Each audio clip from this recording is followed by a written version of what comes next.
Outro ponto importante na administração do plano de cargos e salários é a gente se atentar à revisão dos critérios salariais. Quando a gente está montando um plano de cargos e salários, você precisa ter pelo menos 3 questões dentro desse documento. Uma delas é você ter critérios para que as pessoas sejam promovidas, ou seja, vá de uma posição menos complexa para uma posição mais complexa, para um nível salarial diferente. Você ter critérios para que as pessoas tenham progressão dentro da mesma cadeira, dentro da mesma faixa salarial. Então, quais são os critérios, qual a periodicidade, qual o nível de performance, de avaliação de desempenho mínimo que ela deveria ter para esse ajuste. Então, esses critérios eles precisam ser definidos no momento de implementação, no momento de implantação, mas depois, ao longo do período de administração, é importante você monitorar isso para você entender se esse critério ele ainda é aderente, ou seja, aderente à realidade. Você fazer um filtro, olhar para o último ano. No último ano, quantos aumentos salariais eu tive que atenderam a esse critério? Por que é importante você olhar para isso? Para você entender se o critério que você propôs no início faz sentido, ele é aderente à realidade.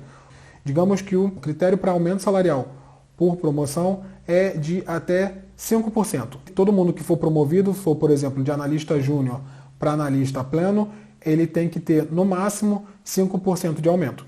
Esse é o critério que a gente definiu no começo do programa de cargos e salários. E aí você vai vendo que, ao longo do tempo, todas as pessoas que você promoveu, ou 90% das pessoas que você promoveu, você precisou dar um aumento maior do que 5%, porque 5% não era suficiente para as pessoas chegarem ao mínimo salarial daquele novo cargo.